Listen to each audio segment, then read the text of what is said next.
Aos que ficam aqui, vamos abrir o texto sagrado, irmãos. Nós estamos estudando o texto profético de Daniel. E hoje nós chegamos ao capítulo de número 9.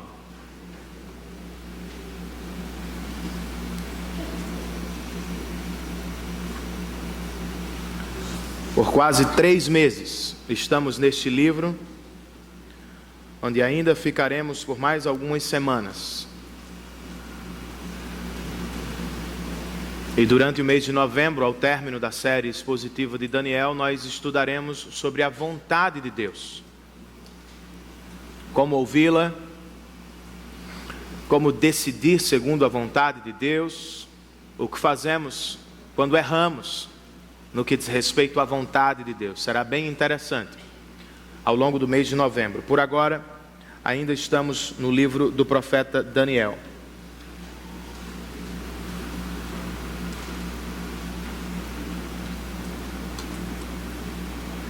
Estávamos todos no carro, quando de repente Sofia lembrou: pai, não fizemos o culto hoje. De fato, irmãos, por alguma razão, saímos correndo de casa e não paramos com elas, com as nossas filhas, para um momento devocional. Rapidamente eu sugeri o seguinte: vamos relembrar o texto estudado ontem e logo depois vamos fazer uma oração, pedindo a Deus por este dia e por aquilo que Ele nos permitirá fazer. E então eu relembrei o texto rapidamente e disse: agora vamos fechar os olhos e vamos orar.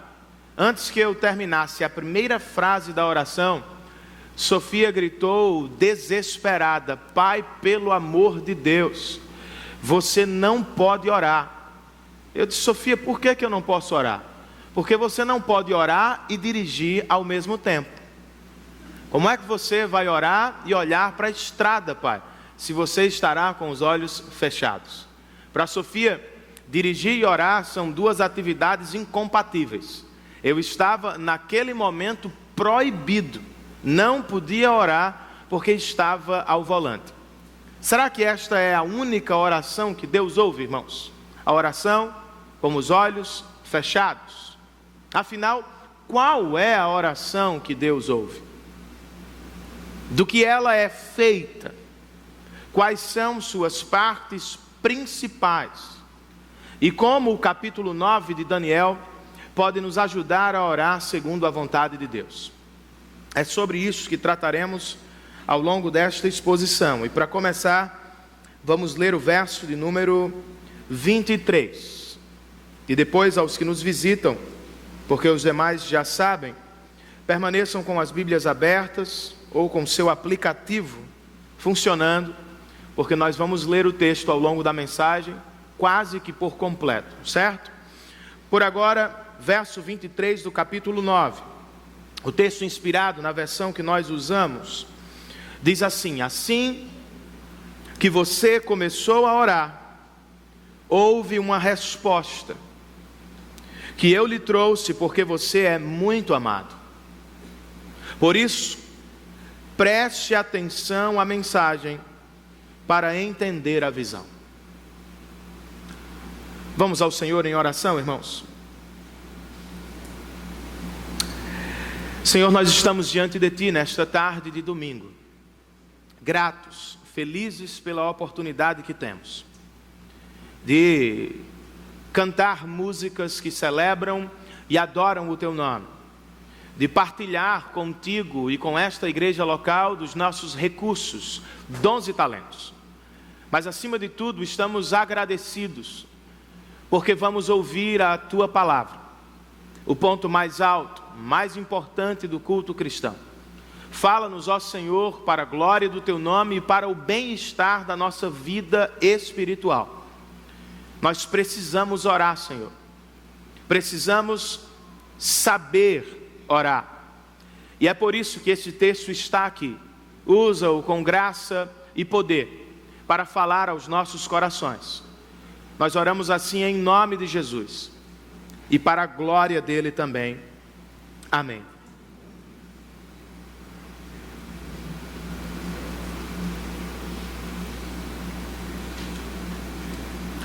O cenário muda abruptamente quando entramos ou chegamos ao capítulo 9. Os capítulos 7 e 8 nos colocaram diante de duas visões, de tirar o fôlego. E, de repente, quando chegamos ao capítulo 9, o que encontramos? Não é mais uma visão, ou não é inicialmente uma visão. Damos de cara com um estudo bíblico, do tipo que acontece na universidade, ou damos de cara com uma longa reunião de oração. E quem está orando, irmãos? O profeta Daniel. E este fato é curioso. Vocês se lembram? O livro está dividido em duas partes maiores. A primeira é feita dos 6 capítulos iniciais. É uma espécie de biografia do profeta dentro do reino dos homens, o reino da Babilônia. O que vemos na parte narrativa são muitas atividades públicas. Daniel servindo os reis e o povo da Babilônia. A segunda parte, que compreende os capítulos 7, 8, 9, 10, 11 e 12, ou seja, os 6 últimos, é a parte apocalíptica ou profética. E durante esta segunda metade do livro, o que vemos é o que acontece por trás da vida pública do profeta. Nos 6 primeiros capítulos ele corre, ele serve, ele ensina, ele prega, ele revela. Nos 6 últimos, é quase como se ele estivesse no seu quarto. E o que é que ele está fazendo quando as luzes se apagam? Quando ninguém mais está olhando para ele, quando a vida pública fica distante, Daniel ora. Ele é sobretudo um homem de oração. E neste longo capítulo que trata da oração, o profeta se torna nosso modelo e professor. E sua grande mensagem é a seguinte: Deus ouve sim a oração de seu povo. A pergunta é: qual é a oração do povo de Deus? Quais são suas partes principais? Do que ela é feita? Eu reparti o capítulo em 4 respostas a esta pergunta central. E se você tem um boletim informativo, as respostas estão na segunda página, em uma espécie de esboço da exposição.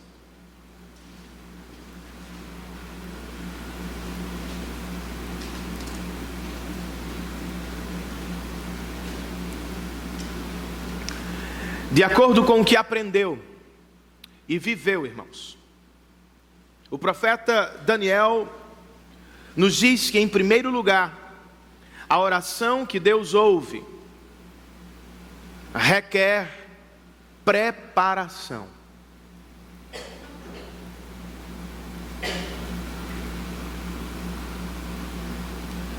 A data neste texto é extremamente importante. Nós já aprendemos sobre isso. Mas aqui é outra vez significativo o fato de Daniel datar sua oração. Quando é que ele ora? Verso de número 1, irmãos. Voltemos ao texto. Dario, filho de Xerxes, da linhagem dos Medos, foi constituído governante do reino babilônio. Com a informação, o profeta está nos dizendo que houve mudança no reino dos homens. A Babilônia caiu e o império Medo-Persa se levantou. Nabucodonosor se foi, Belsazar também. Agora, quem se assenta sobre o trono da região da Babilônia é Dario o Medo.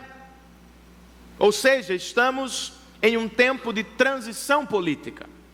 E muito provavelmente as pessoas estão inquietas na Babilônia. correndo de um lado para o outro, tentando assegurar seu cargo, ou tentando agradar o novo chefe, como acontece nos nossos dias. Mas o que estaria fazendo o profeta de Deus, irmãos, durante o tempo da transição política da Babilônia? Verso de número 2. Olha o que Daniel estava fazendo.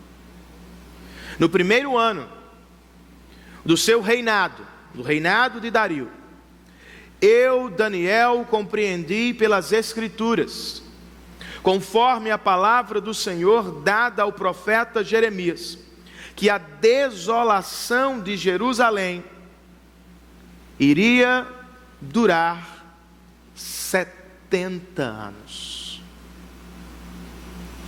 Os homens estão inquietos. Pessoas correm freneticamente de uma repartição a outra, de um gabinete a outro. Daniel está em casa.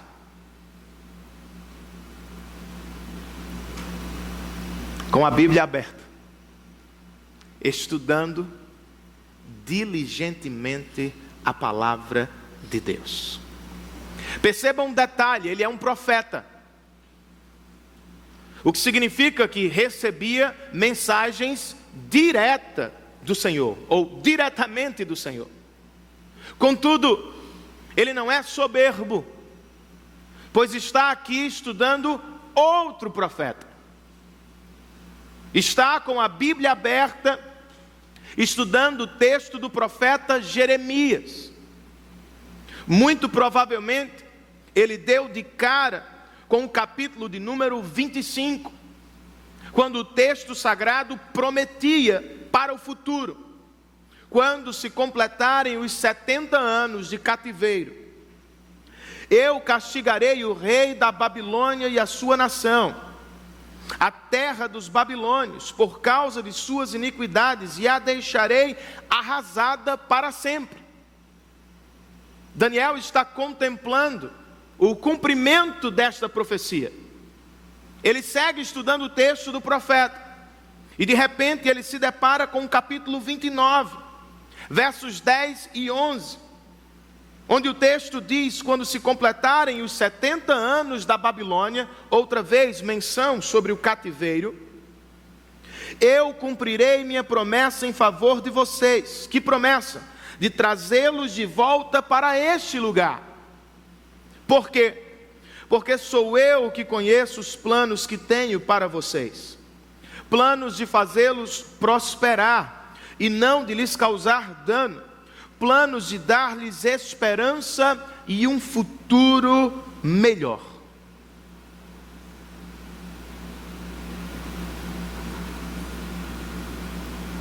Por isso, registra o verso de número 3. Por isso, porque estava estudando a palavra, me voltei para o Senhor Deus com orações e súplicas, e isto em jejum, em pano de saco e coberto de cinzas. A Bíblia dobrou os joelhos do profeta. A Escritura formou seu conteúdo de oração. As pessoas estavam desesperadas, inseguras, amedrontadas. Daniel está na presença do Senhor, aprendendo sobre o governo eterno de Deus. E assim, irmãos, ele se coloca diante de nós hoje como uma espécie de modelo ou de professor. Como na prática devemos nos preparar para a oração. Como Daniel, como o profeta, eu e vocês precisamos separar tempo, irmãos. Nós precisamos separar tempo. Quando o texto bíblico nos diz que ele orou e fez súplicas, e isto em jejum, vestido de pano de saco e em cinzas. O texto está nos dizendo que ele separou tempo. As pessoas estavam correndo, tentando arrumar alguma coisa. Ele, porém, estava em casa, recluso, buscando a presença do Senhor através da leitura, oração e jejum.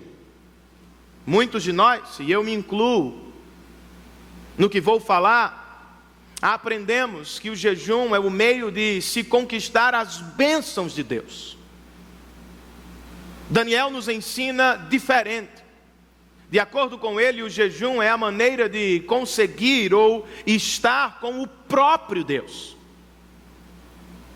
Não é o meio que usamos para conquistar as dádivas, é o meio que usamos para separar tempo, ou separar-nos das atividades corriqueiras a fim de dedicar tempo ao Senhor. Os fariseus indagaram Jesus sobre o jejum, e ele respondeu com uma pergunta, e depois com uma declaração reveladora sobre o tema. Primeiro ele disse: podem vocês fazer os convidados do noivo jejuar, enquanto o noivo está na festa? Faz sentido não comer na festa de casamento, quando todos estão se alegrando? Claro que não. Imediatamente depois, Jesus diz o seguinte: mas virão dias, quando o noivo lhes será tirado. Naqueles dias, os meus discípulos jejuarão. Em uma sentença simples, definição simples, jejum, de acordo com Jesus, significa saudade de Deus. Nós o praticamos não para ter dádivas, mas para desfrutar de Deus. Empurramos atividades para depois, eliminamos outras da agenda, a fim de empreender energia na única atividade que realiza a nossa alma: a amizade com Deus. Nós dizemos não a muitas coisas, boas coisas, porque já dissemos sim a uma única coisa que sacia a fome do nosso coração: Deus. Comunhão com o nosso Deus. Separe tempo para estar com o seu Deus e prepare-se para a oração. Como Daniel também, irmãos, nós precisamos estudar a Bíblia como preparação para a oração. E por que este conselho bíblico é tão importante? Porque a maioria de nós tem dificuldade no que falar na oração. Por isso as nossas orações são tão curtas, rasas, breves. Nos falta conteúdo na oração. O profeta está lendo a palavra de Deus. A partir dela, com o que ouviu dela, com o conteúdo da palavra, então ele vai orar. Como é que isso funcionaria na prática, irmãos? Se eu estou enfrentando, por exemplo, problemas na minha vida cristã, eu posso ler e orar a partir da promessa que Paulo fez aos Filipenses, quando escreveu no capítulo 1: eu estou convencido de que aquele que começou a boa obra em vocês vai completá-la até o dia de Cristo. Digamos que eu esteja enfrentando dúvidas, ou me encontre confuso e com medo das circunstâncias, em agonia profunda. Como devorar a partir da promessa de Jesus aos discípulos em João 14, quando ele lhes falou: deixo-lhes a paz, a minha paz lhes dou, não a dou como o mundo a dá. Por isso não se perturbe o seu coração, nem tenham medo. Se estou enfrentando alguma enfermidade e a morte me assola, ou o medo da morte me perturba, eu posso me apropriar do Salmo de número 23, quando o salmista nos diz no verso de número 4: mesmo quando eu andar por um vale de trevas e de morte, não temerei perigo algum, porque tu estás comigo, o teu cajado e o teu bordão me consolam. Precisamos ler a palavra de Deus para ter o que falar e para ter a certeza de que seremos atendidos. Eu não tenho certeza sobre todos os meus pedidos. Não sei se o Senhor vai responder aos meus caprichos, mas quando eu oro a Bíblia, irmãos, ou a partir da Bíblia, eu não duvido. Eu tenho certeza que Deus quer o meu progresso cristão. Eu tenho certeza que Deus quer me entregar a paz em meio às tribulações. Eu estou convencido de que o Senhor vai me dar ânimo, mesmo diante das piores dificuldades da vida. Separe tempo para buscar o seu Deus. Separe tempo para estudar a palavra do Senhor, como preparação para a oração. Amém, queridos? Qual é a oração que Deus ouve? Segundo a resposta do profeta, a oração que Deus ouve exige confissão.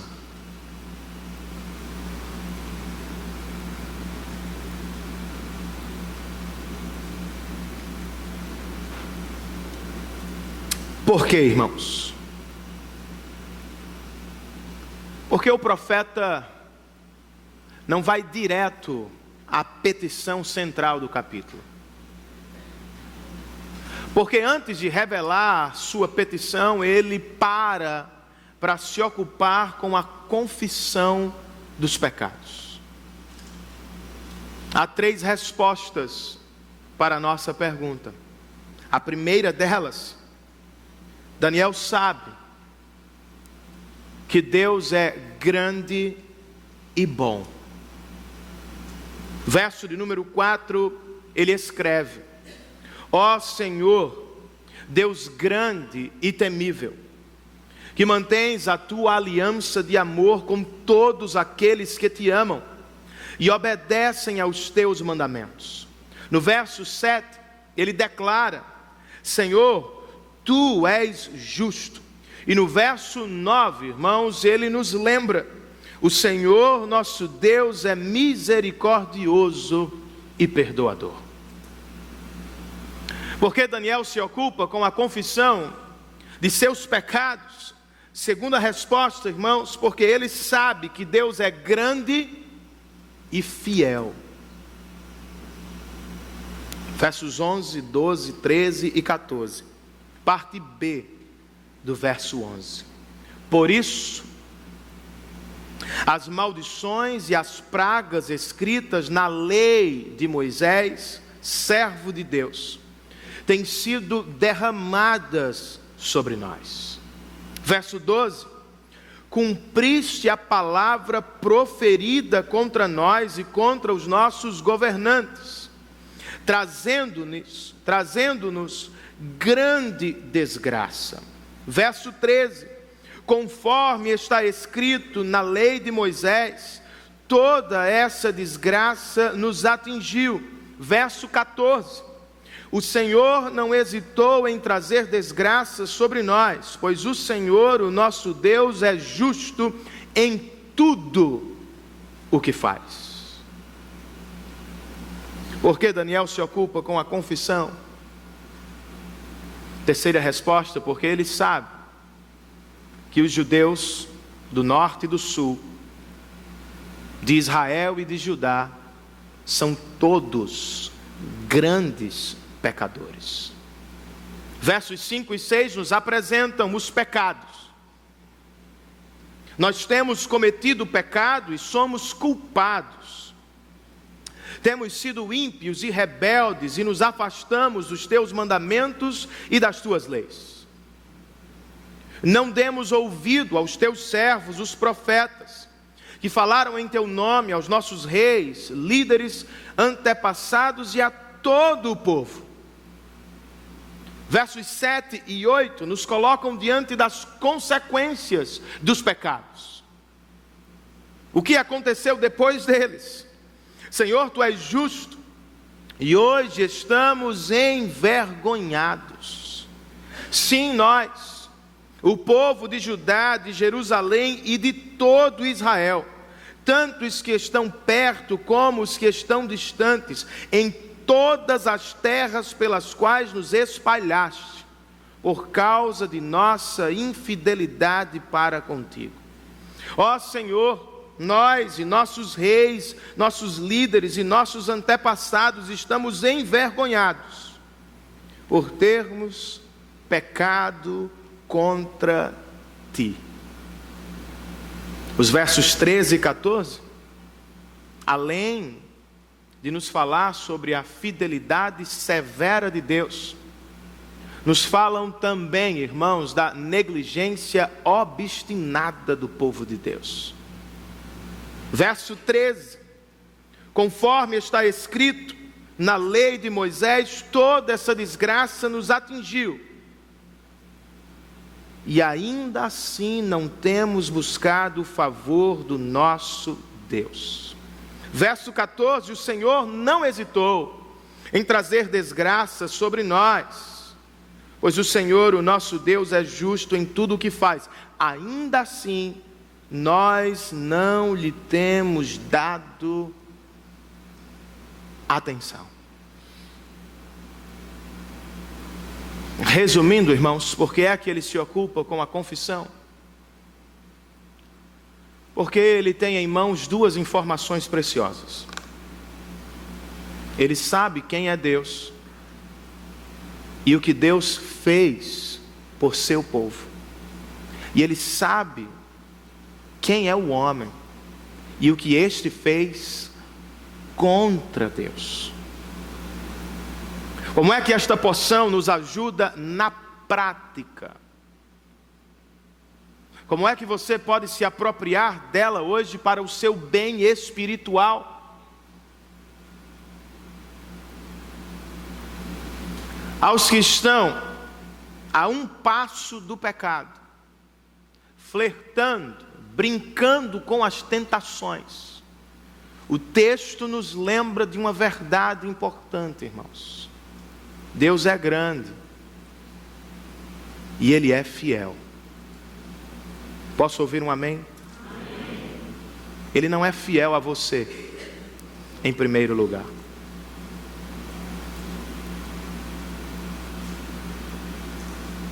Ele é fiel à palavra dele. Através da lei de Moisés, o Senhor prometeu nos abençoar ao longo da nossa obediência. Mas o mesmo Deus, através da mesma lei, nos prometeu castigar por causa da nossa desobediência. O que quero com isso, irmãos? Que paremos e pensemos, vale mesmo a pena seguir o caminho do pecado? É o que você realmente quer? Se afastar da palavra de Deus, desobedecer os mandamentos do Senhor, seguir os caminhos escuros do seu coração. Deus é grande e fiel, e a sua desobediência o colocará sob a disciplina do Senhor. Pare e pense, meu irmão. Afastar-se da sua família para outros relacionamentos ilícitos à luz da palavra de Deus pode acabar com ela. Se envolver com esquemas políticos, administrativos, pode levar você para a cadeia.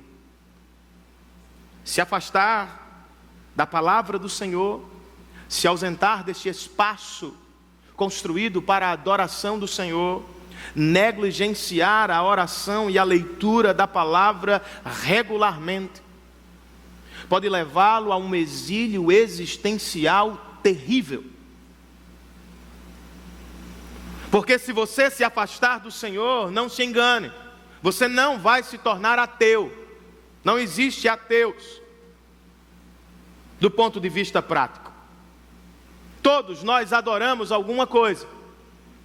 Se não adoramos a Deus, vamos adorar o sexo, vamos adorar o dinheiro, vamos adorar a fama, vamos adorar o poder. Qual é o problema? Nenhum Deus fora do verdadeiro pode de fato realizar o nosso coração ou nos entregar o que promete.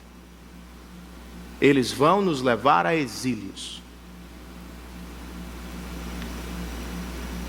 Foi para onde levaram os nossos irmãos judeus. Por isso, pare e pense hoje. Deus é grande e Ele é fiel. Não é porque você é eleito do Senhor que não haverá disciplina. Muito pelo contrário. A disciplina é uma marca de Deus sobre aqueles que se chamam pelo seu nome. Renan, mas eu já estou no exílio. Eu já me prostrei diante de falsos deuses, já me entreguei aos desejos mais corruptos do meu coração, e hoje eu já estou em algum exílio existencial. O que é que o texto nos diz, irmãos? Deus é grande, mas Ele também é bom. Por vezes, nos vemos além do conserto ou da restauração. Principalmente quando a culpa do pecado pesa sobre os nossos ombros, ou quando estamos colhendo as amargas consequências das nossas escolhas equivocadas. E entramos em desespero porque focamos apenas os nossos pecados ou os pecados das pessoas que nos cercam. E se olhamos apenas para os homens e para os seus pecados, de fato não há saída. Mas lembrem-se do que Daniel acabou de nos dizer. Deus é justo em tudo o que faz e por isso trouxe desgraça a Jerusalém. Mas Deus é misericordioso e por isso pode nos perdoar para a glória do seu nome. Qual é a implicação, irmãos? Muitas vezes estaremos para além dos limites da palavra de Deus. E portanto, em desobediência, muitas vezes. No entanto, jamais estaremos fora do alcance da graça do Senhor.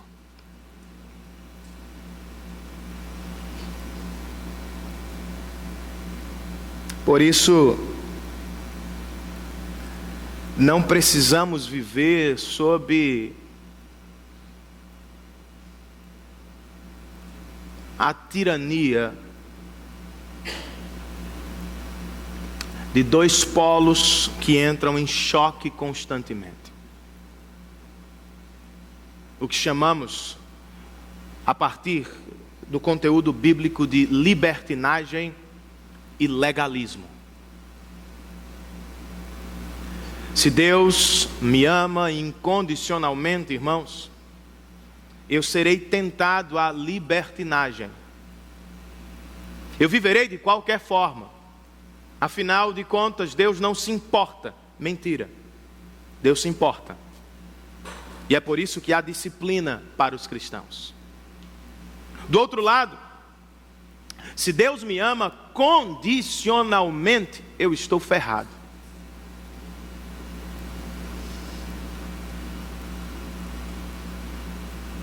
Porque eu não preencho as condições dele.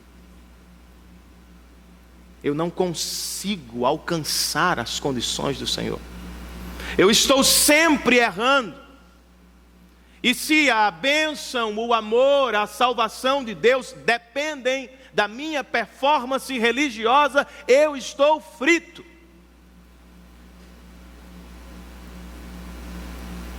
A saída, portanto, não é a sua performance. Não é a sua santidade. A saída para a libertação desta tensão é o Evangelho, irmãos. Por causa de Cristo, eu luto de peito aberto contra o pecado, na certeza de que nele eu sou mais do que vencedor para a glória de Deus. Mas eu sou realista, eu ainda cairei. E quando o lapso acontecer, eu não serei mais esmagado pela condenação do pecado. Já não há mais condenação para aqueles que estão em Cristo Jesus. Você jamais estará fora do alcance da graça de Deus. Confesse seus pecados. Há graça disponível para você nesta tarde. Quais são as principais partes da oração que Deus ouve, irmãos? Em terceiro lugar, eu estou falando muito devagar hoje. A impressão que tenho é que o negócio está longo. E eu ainda tenho duas divisões. Não diga misericórdia não, que você vai acabar comigo. O texto é longo, meu irmão, é isso mesmo. Obrigado, Roberto. Se eu tivesse numa igreja pentecostal, alguém gritaria: fala Deus. Não é? Deus é grande.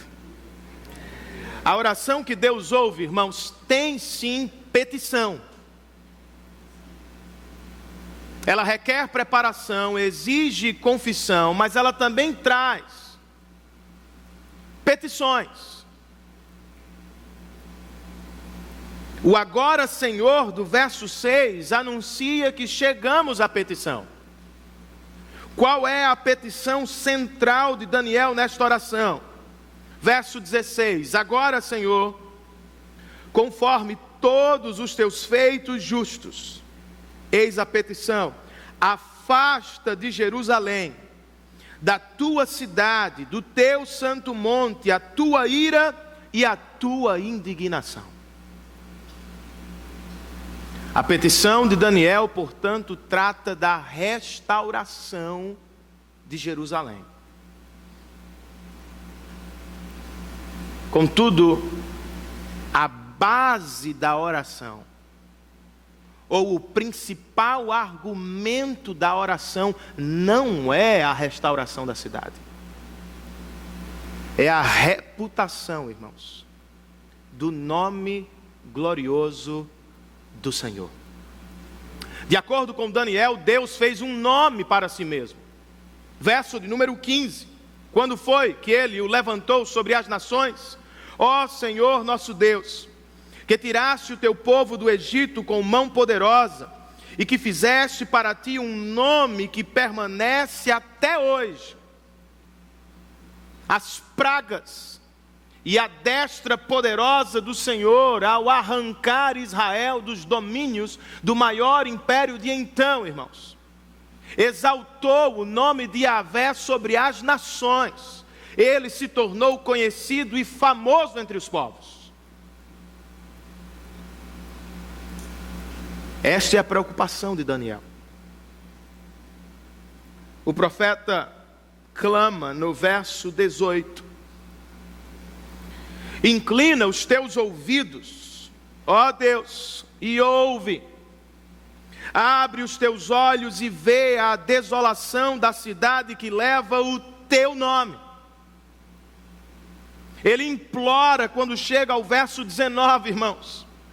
Senhor, ouve, Senhor, perdoa, Senhor, vê e age. Por amor de ti, meu Deus, não te demores, pois a tua cidade e o teu povo levam o teu nome.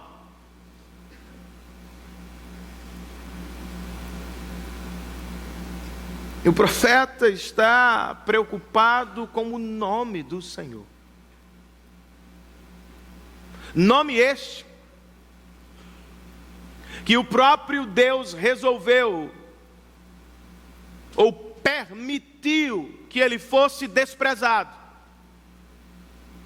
quando entregou nas mãos de Nabucodonosor Jerusalém, seu templo e seus vasos sagrados. Temporariamente, durante os 70 anos de exílio, irmãos, a mídia de então divulgou a derrota do nome de Deus. E aqui está Daniel clamando pela restauração de Jerusalém. Não por Jerusalém, mas porque Jerusalém está atrelada ao precioso nome do Senhor. Verso 17, ele escreve: ouve, nosso Deus, as orações e as súplicas do teu servo, por amor de ti, Senhor, olha com bondade para o teu santuário abandonado. A oração de Daniel é orientada na direção de Jerusalém e das pessoas, judeus. Mas como a oração de Jesus, 500 anos depois dele, a oração de Daniel é centrada não no homem, mas na glória do precioso nome do Senhor. A nossa oração é assim, irmãos. A sua oração se parece com a de Daniel? Não me entendam mal. Há espaço sim na nossa oração, na oração cristã, para dar-nos hoje o pão nosso de cada dia. Contudo, tal petição nunca deve acontecer antes do venha o teu reino e seja feita a tua vontade na terra, como ela já é feita nos céus. A oração de Daniel é ou segue a mesma ordem da oração de Cristo. Ambos centram suas orações na glória de Deus e só depois fazem petições horizontais. Na prática, Renan, como oramos para a glória de Deus de acordo com este texto? De acordo com este texto, irmãos, nós oramos para a glória de Deus quando lembramos do reino de Deus, do povo de Deus. Daniel não está em Jerusalém, irmãos, na cidade destruída, está na Babilônia. Ele não vive sob os escombros da cidade santa. Ele mora no palácio real da Babilônia. Ainda assim, Ao se identificar com o povo de Deus, ele sofre.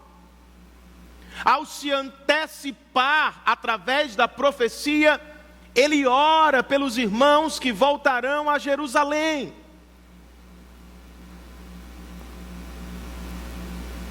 Em nenhum momento você encontra Daniel orando por si mesmo aqui. E não é errado. Mas é errado, irmãos, não ter espaço nas nossas orações para os nossos irmãos.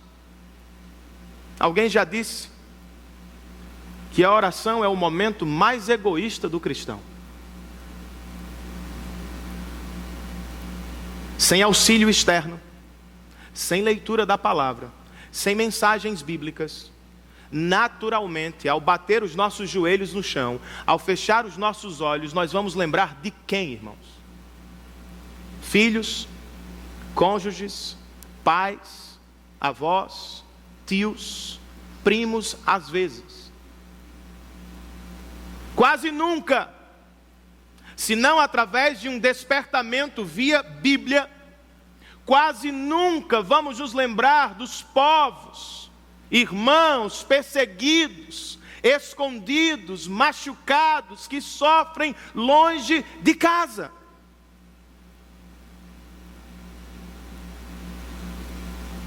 Quase nunca oramos por nossos irmãos.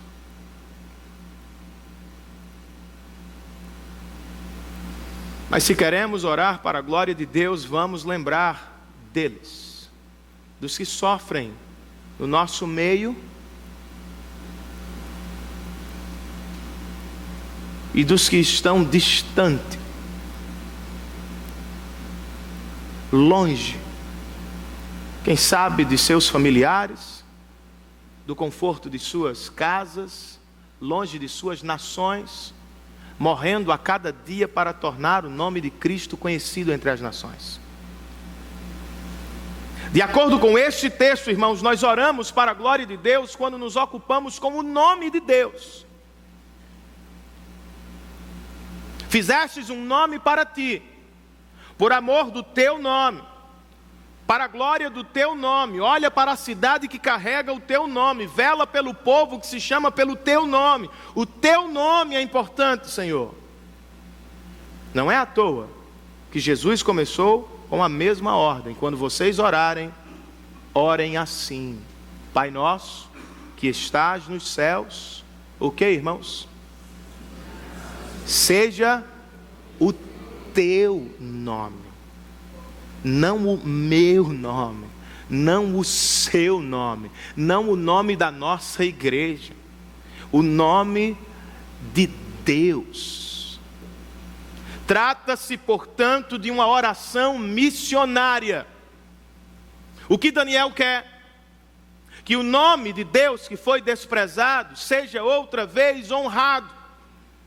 Que os israelitas voltem a Jerusalém, reconstruam a cidade e se tornem outra vez uma nação, um modelo, pregando o Evangelho. O que Jesus quer? Que o nome de Deus seja conhecido ao redor do mundo. Você ora por isso?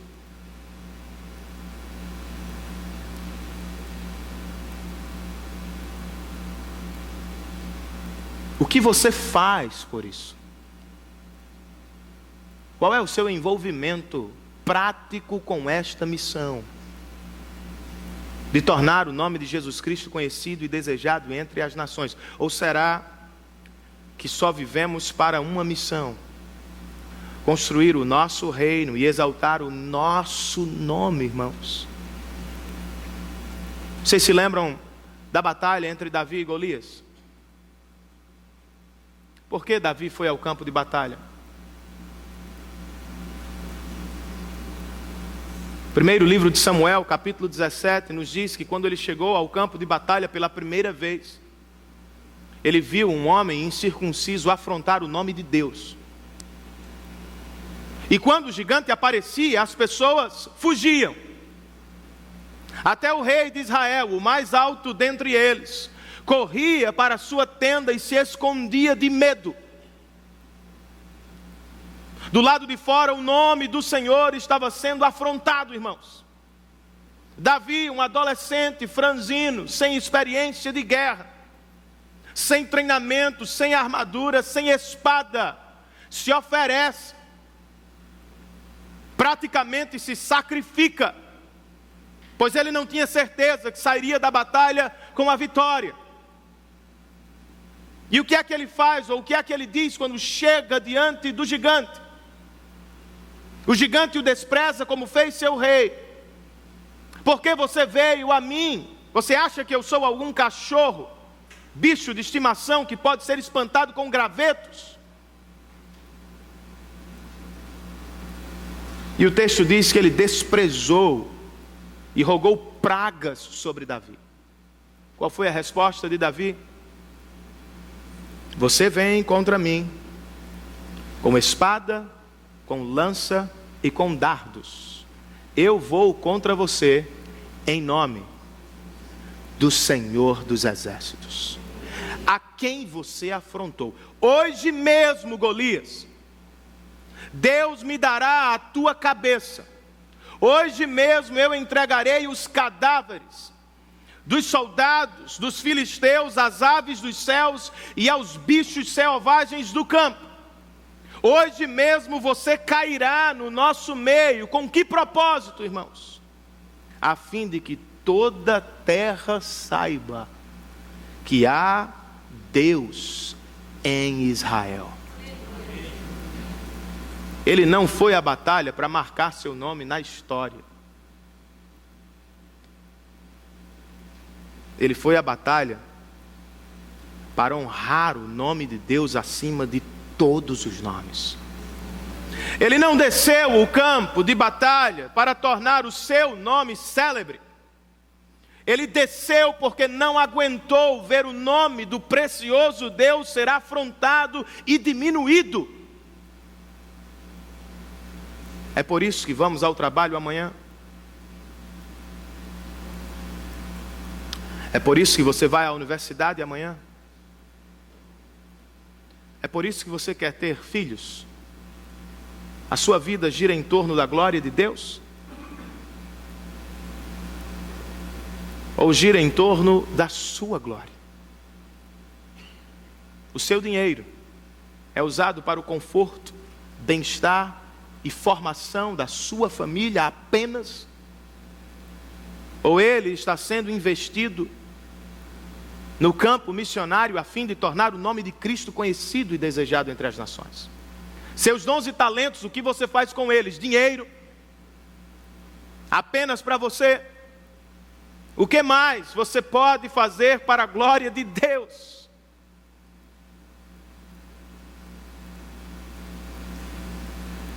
Nossa oração, irmãos, só será para a glória de Deus se apontar na direção do bem do próximo e se tiver por alvo, foco, o louvor e a glória do nosso Deus. Por fim,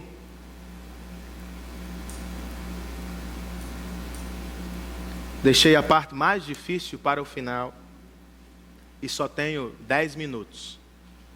Que Deus opere um milagre entre nós. O presbiteriano acredita em milagre também. Preciso de um agora, Senhor.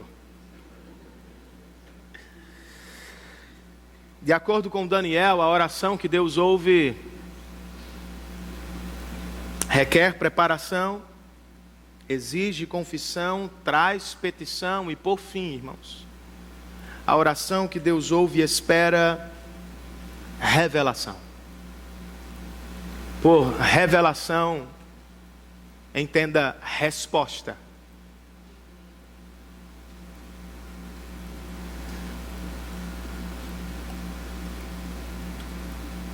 Antes, porém, de olhar para a resposta propriamente, nós precisamos notar o contexto,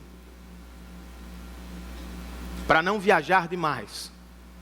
O texto é extremamente difícil, profético, e se focarmos apenas nos detalhes pequenos, vamos perder a mensagem central de vista. Certo? O que é que o verso 20 nos diz, irmãos?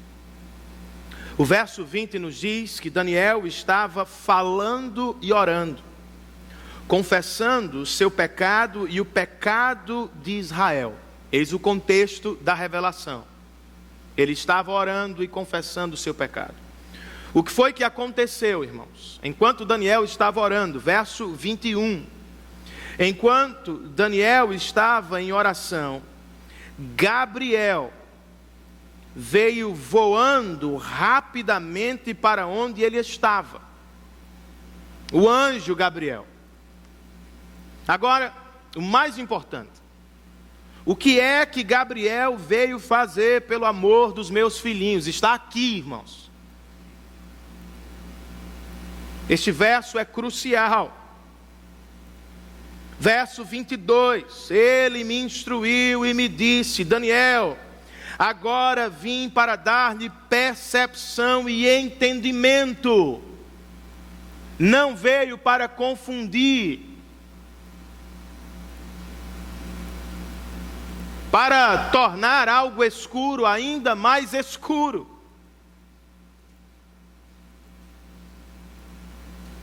E quando foi que Gabriel veio? Verso 23. Assim que você começou a orar, houve uma resposta que eu lhe trouxe, porque você é muito amado. Dois detalhes são bem importantes. A resposta de Deus foi imediata. O anjo veio voando rapidamente. E ao chegar, ele fez questão de dizer: assim que você começou a orar, houve resposta. É quase como se o anjo estivesse dizendo: Deus estava ansioso para responder.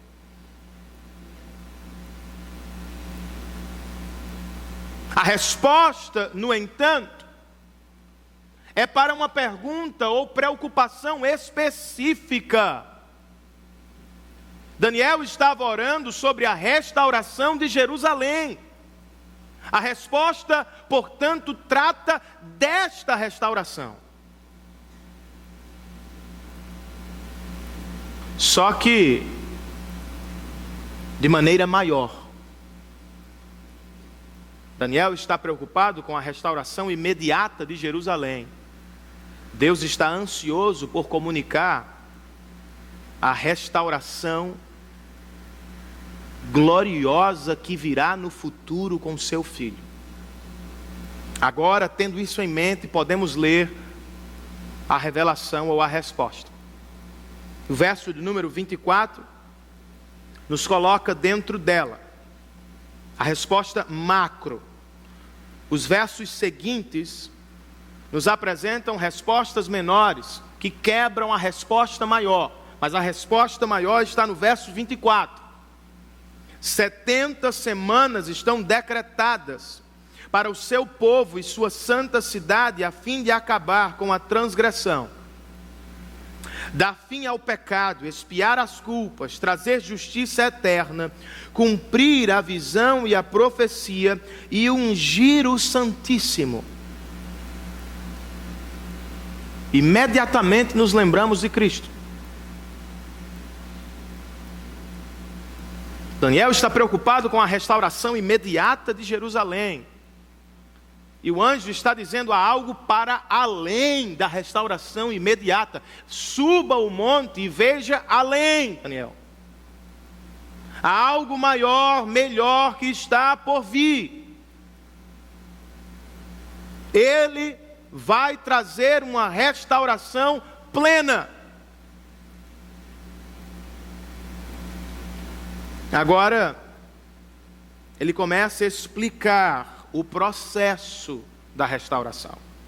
Verso 25, ele diz: saiba e entenda que a partir da promulgação do decreto que manda restaurar e reconstruir Jerusalém, até que o ungido, o Messias, o líder venha, haverá 7 semanas e 62 semanas, a cidade será reconstruída com ruas e muros, mas em tempos difíceis. Sim, Daniel, haverá restauração para Jerusalém em 2 tempos. Ao longo do primeiro tempo, a cidade literal será reconstruída. Seus muros, seu templo, suas casas. Depois deste primeiro tempo, haverá até a chegada do Salvador muito sofrimento, como aprendemos semana passada. Mas enfim, ele chegará ao término do segundo tempo. Verso de número 26, e logo depois o 27. Depois das 62 semanas, o segundo tempo da restauração de Jerusalém, a chegada do Salvador. O ungido, ou o Messias, será morto, e já não haverá lugar para ele. A cidade e o lugar santo serão destruídos pelo povo do governante que virá. O fim virá como uma inundação. Guerras continuarão até o fim, e desolações foram decretadas. Com muitos, ele, o Messias, fará uma aliança que durará 1 semana. No meio da semana ele dará fim ao sacrifício e à oferta. E numa ala do templo será colocado o sacrilégio terrível, até que chegue sobre ele, sobre o templo, o fim que lhe está decretado. Usando uma linguagem violenta, que nos lembra Isaías 53, por exemplo. O anjo Gabriel nos diz como o Messias trará restauração maior, verdadeira e espiritual ao coração dos israelitas, ou dos novos israelitas.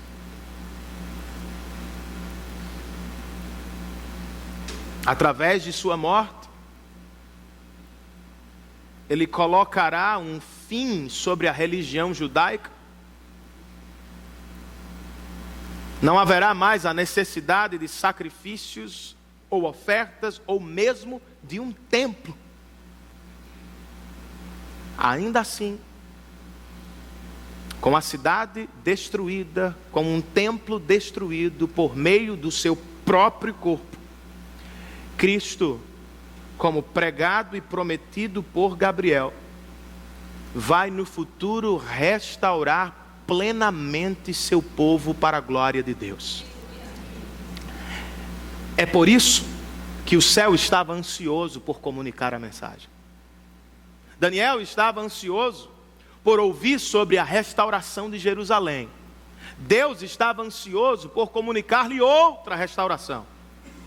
A restauração do verdadeiro Israel de Deus, que está agora mesmo espalhado por todas as tribos, nações e línguas deste planeta. Eu penso que esta porção final, e para me apressar eu peço que o louvor já suba, que daí eu já entendo que já se foi o tempo. Eu penso que inicialmente essa passagem traz algum equilíbrio aos estudantes da Bíblia. E eu presumo que todos nós sejamos estudantes da Bíblia. Percebam que Daniel recebeu uma dádiva e uma responsabilidade. Um presente e uma tarefa. O anjo aparece e diz: eu vim para trazer-lhe percepção e entendimento. Isso é dádiva. Imediatamente o anjo diz: mas eu quero que você preste atenção. Isso é responsabilidade. Isso é esforço. Por vezes, nós nos colocamos nos polos ou nos extremos. Alguns querem receber a revelação sem leitura bíblica. Outros querem descobrir a revelação sem oração.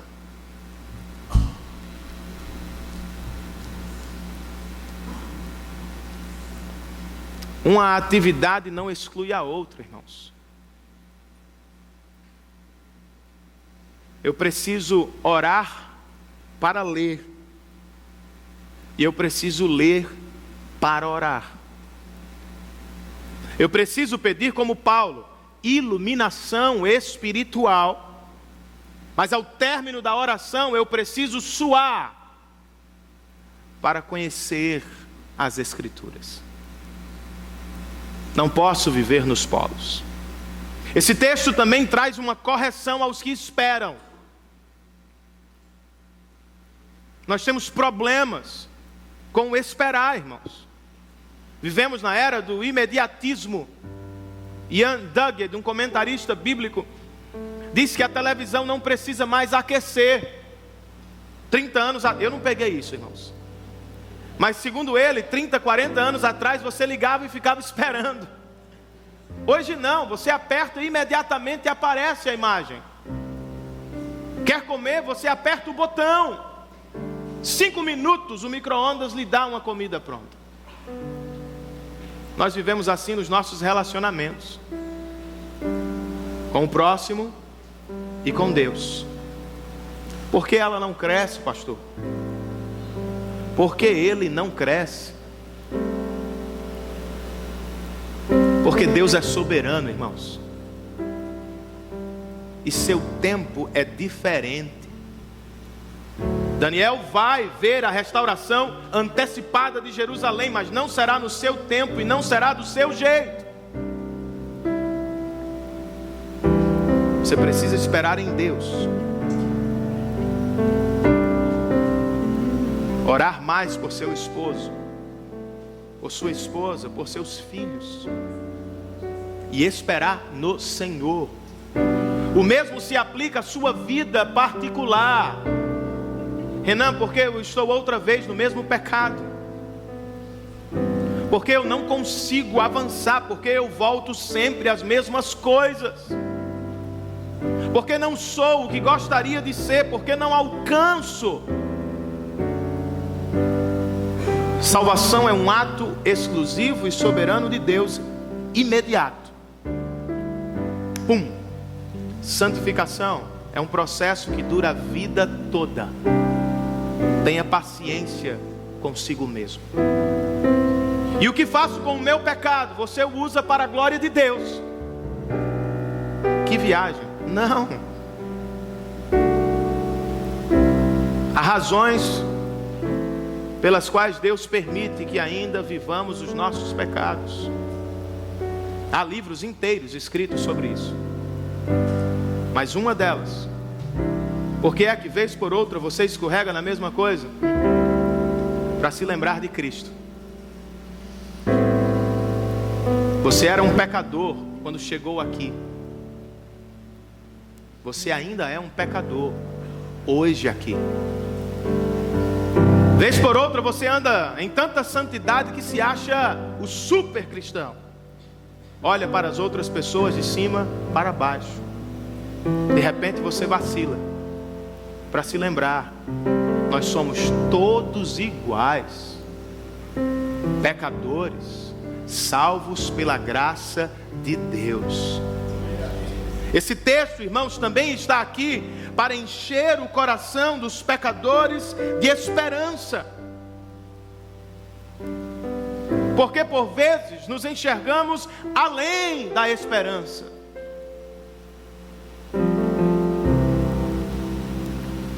Jerusalém, Daniel, vai ser reconstruída, mas outra vez vai ser destruída.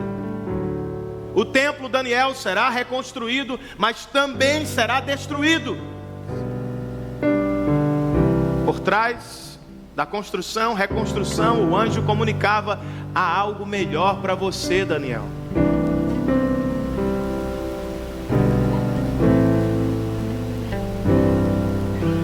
templo de Deus verdadeiro, Cristo, também foi destruído, irmãos. Contudo, diferentemente do templo de Jerusalém, ao terceiro dia Deus o reconstruiu para sempre, com alguns propósitos. Um deles, lembrar você que o sacrifício de Cristo no seu lugar foi aceito de maneira definitiva. Você está em pecado hoje? Se sente um derrotado? Se pudesse, não estaria aqui, porque sente vergonha? Lembre-se de Cristo. Não estamos aqui na força do nosso braço. A nossa religião fracassa. Construímos templos e eles desabam. Oferecemos sacrifícios, mas eles são imperfeitos. O que fazemos, irmãos, não perdura. O que Deus fez por nós em Cristo Jesus dura para sempre. O segredo não é ser melhor, é se aproximar daquele que é perfeito. Não é lutar na força do seu braço para orar mais, ler mais, fazer mais, a fim de conquistar Deus. Não. O segredo para a restauração do seu coração é ver mais, é ouvir mais, é contemplar mais aquilo que Ele já fez por você.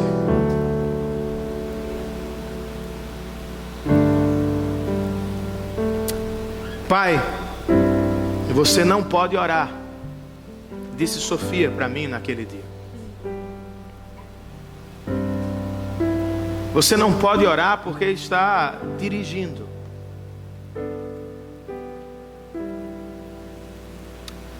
Já ouviu algo semelhante? Alguém já sussurrou durante a madrugada? Você não pode orar.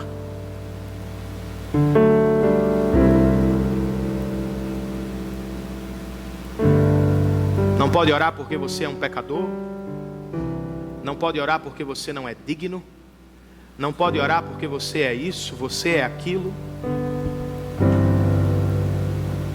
De fato, irmãos, eu não oro porque posso, na força do meu braço. Eu oro porque Jesus orou por mim. Pai, perdoa-lhes, pois eles não sabem o que fazem. Na cruz. É por isso que ao término da oração cristã nós lembramos em nome de Jesus. Não é uma fórmula mágica, irmãos, para a conquista das bênçãos. Eu pensava que era. Hoje eu sei um pouco mais. Trata-se de uma lembrança. Eu só posso orar por causa de Cristo Jesus, por causa dele e do que ele fez por mim na cruz. Eu não apenas posso orar, eu tenho certeza, através dele eu serei ouvido. Por isso volte a orar, meu irmão. Se aproxime outra vez da vida devocional. Prepare-se antes. Separe tempo para estudar a palavra. Confesse abertamente seus pecados diante de Deus. Ele é grande, fiel, grande e bom, gracioso. Faça suas petições, mas as ligue à glória de Deus. E por fim, espere. Ele responderá às suas orações de acordo com a vontade dele e para a glória do nome dele.